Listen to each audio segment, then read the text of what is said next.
To infinity and beyond. That's our topic today. I'm Eric Sepanek. This is John Karow, and this is the Gold Spot.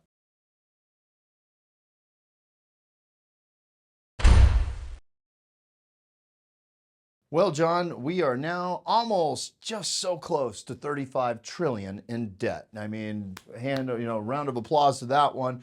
34.85 this morning as we're filming this. And this is a really interesting thing for our country because really the escalation of this debt is now clipping around about a trillion every 90 days. Took us over 226 years to find our way to about $8 trillion in debt, but now we're going to surpass that with just the budget that's in front of us right now.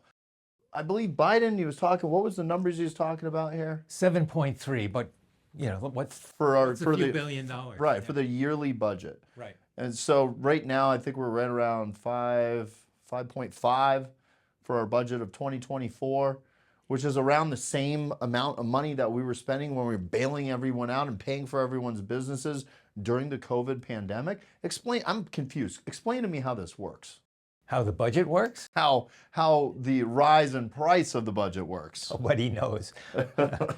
We start with Janet Yellen, who believes that debt is an asset and has gone on public record of that. She ties that to her theory of modern monetary theory, which says if you have debt, you can raise taxes to pay off the debt. And that's okay, and it's proper money management.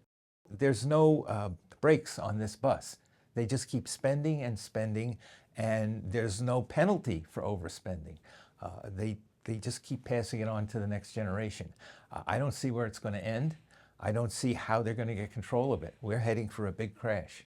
And then she just had a interview where she talked about the real problem with inflation is because we cut taxes during the Trump administration. And she said, that's the real problem. We weren't bringing those tax revenues.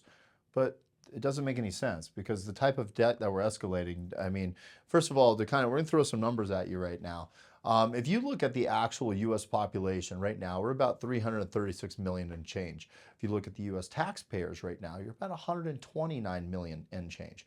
So roughly about 38 to 39% of Americans are paying actual taxes, whereas though the rest are not taxpayers. Now, mind you, that's every man, woman, and child in the United States, not including illegal immigration, though, which is now a massive number that we can't even get a handle on.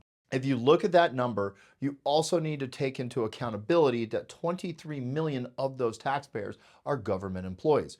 Now, think about this for a second. If you have 23 million people that are paying taxes that are basically recycled dollars because their payment came from tax. That's correct. From tax dollars to begin with. If you take 129 million and you subtract that 23 million, you're looking at basically 106 million taxpayers, really, if you think about it, that are actually producing actual tax revenues that are coming from the private sector.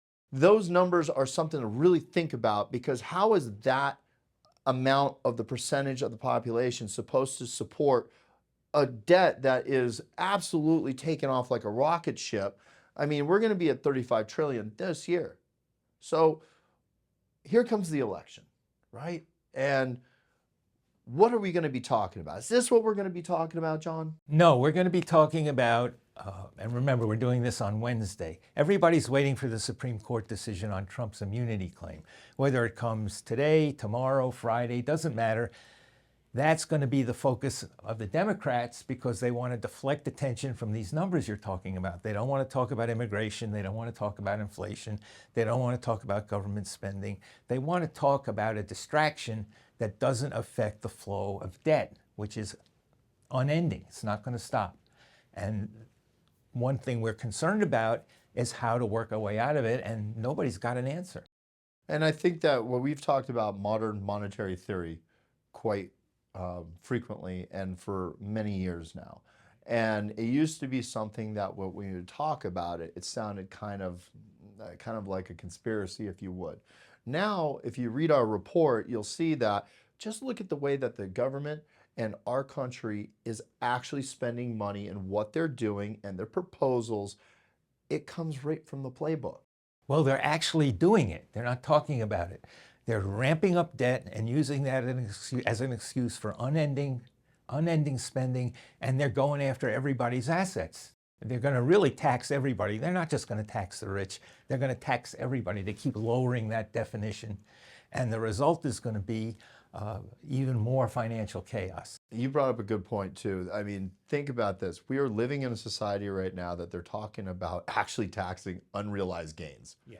I couldn't believe that any politician would ever use that type of terminology, because in the past that would have been political suicide. In today's world, somehow people get away with it.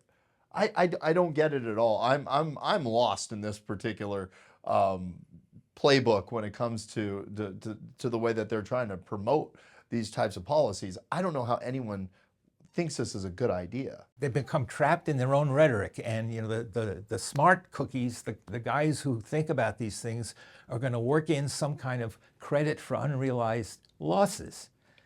And it's just going to wipe out that whole theory when they try to implement it. It's never going to get put into law. Go to our website, request the report, Modern Monetary Theory, and just read it again. If you've already read it, read it again. It's not a long report. But it's so interesting when you take a look at it and you look at what's happening right now.